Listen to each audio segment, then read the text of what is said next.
নমস্কার বন্ধুরা, রাখি রান্নাবাড়ি চ্যানেলে আরও একটা রান্না নিয়ে ফিরে এলাম। তো আজকে রান্নাটা দেখাবো চেলা মাছের ঝোল আর কি, আলু দিয়ে বেগুন দিয়ে কীভাবে ঝোল হয় সেই মাছের সেটা দেখাবো। তো এখানে আমার কড়াই গরম হয়ে গেছে, এবার আমি তেলটা দিয়ে দেবো।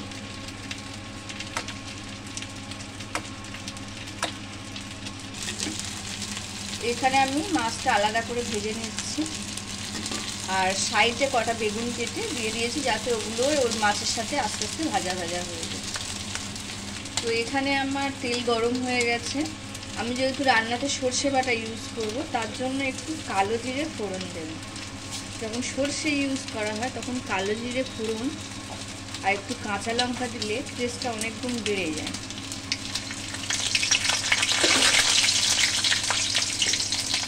তো সাথে সাথে আমার এখানে কেটে রাখা পেঁয়াজগুলো দিয়ে দেবো।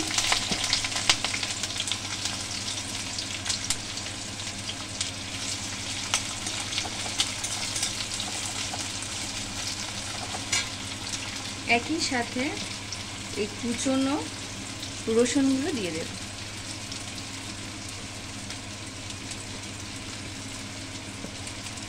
এগুলোকে একসঙ্গে সুন্দর করে নাড়াচাড়া করে নেব যাতে পেঁয়াজগুলো ভালোভাবে গলে যায়। পেঁয়াজের উপরে অল্প করে লবণ দিয়ে দিলাম যাতে পেঁয়াজগুলো একটু তাড়াতাড়ি নরম হয়ে যায়। তো এখানে 1 মিনিট ভাজা ভাজা করার পরে পেঁয়াজগুলো বেশ লালচে লালচে হয়ে গেছে। এবার আমি এর উপরে টমেটোটা দিয়ে দেবো।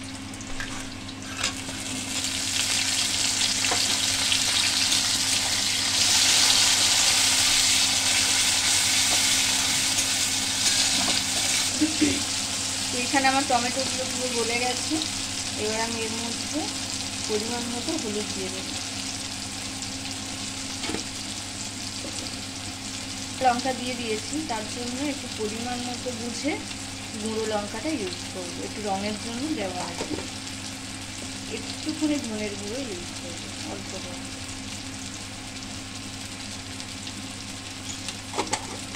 সমস্ত উপকরণগুলো এবার আমি অল্প অল্প করে জল দিয়ে ভালো করে এগুলো মিশিয়ে নেব।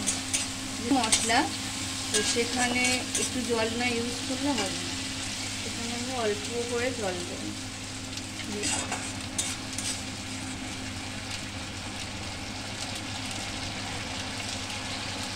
এদিকে আমার বেগুন আর মাছ প্রায় ভাজা হয়ে গেছে।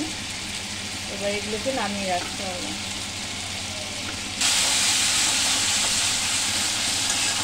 মশলা থেকে তেল ছেড়ে কি সুন্দর একটা কালার চলে এসেছে। আস্তে আস্তে করে অল্প অল্প করে জল দিতে হবে, মশলাটাকে সুন্দর করে কষিয়ে নিতে হবে।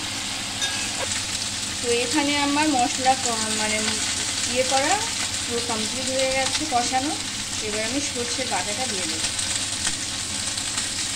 এই সর্ষে বেটে রেখেছি, সর্ষে বাটাটা দিয়ে দেবো।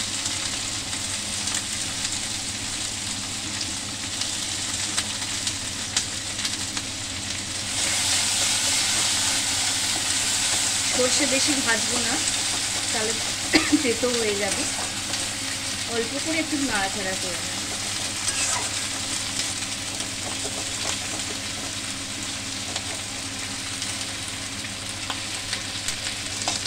দেখতে না, সর্ষেটা আমি বেশি ভাজবো না, সেই জন্য এবারে ভেজে রাখা আলুগুলো দিয়ে দেবো।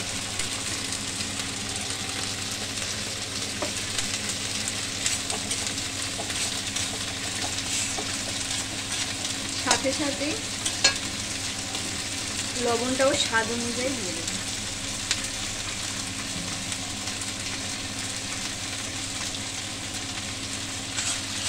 দিয়ে ভালো করে মিশিয়ে দেবো।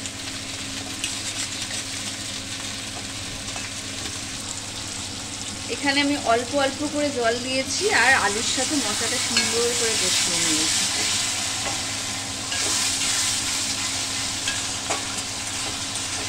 এবার আমি জল দিয়ে দেবো।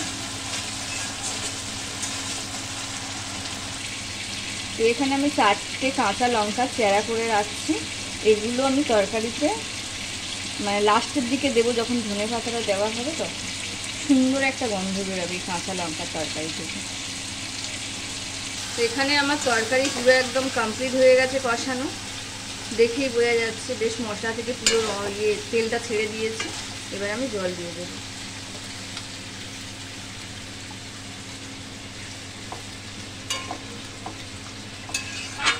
যার যতটা ঝোল প্রয়োজন সে সেই রকমভাবেই জলটা ইউজ করবে এখানে। তো এখানে আমার তরকারি বেশ ফুটতে শুরু করেছে।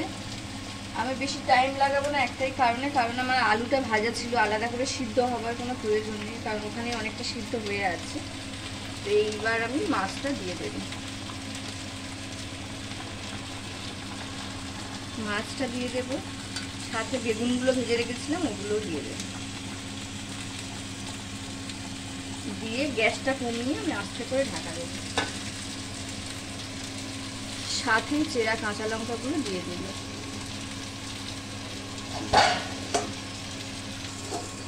তো এখানে আমার রান্না মোটামুটিভাবে কমপ্লিট হয়ে গেছে। 5 মিনিট পরে খুললাম ঢাকনাটা। এবার এই অবস্থাতে আমি ধনে পাতাগুলো দিয়ে দেবো, কুচিয়ে রাখা ধনে পাতাগুলো। আরও 1-2 মিনিট ফোটার পর একটুখানি কাঁচা সর্ষের তেল দিয়ে এটা নামিয়ে নেব।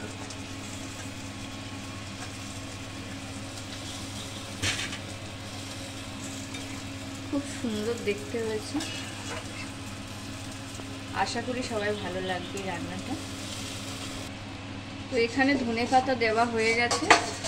দেওয়ার পর 1-2 মিনিটের মধ্যে বেশ সুন্দর করে সব তরকারিটা দেখতে লাগছে, আলুও সিদ্ধ হয়ে গেছে। এবার আমি এখানে একটু কাঁচা সর্ষের তেল দেব, অল্প করে একটু কাঁচা সর্ষের তেল ছড়িয়ে দিলাম। এবার তরকারিটাকে ঢেকে দেবো। আমার রান্নাটা যদি ভালো লাগে তো একটা কমেন্ট করো, তাহলে বুঝতে পারবো আমার রান্নাটা কেমন হলো না হলো। দেখা হবে পরের রান্নাতে।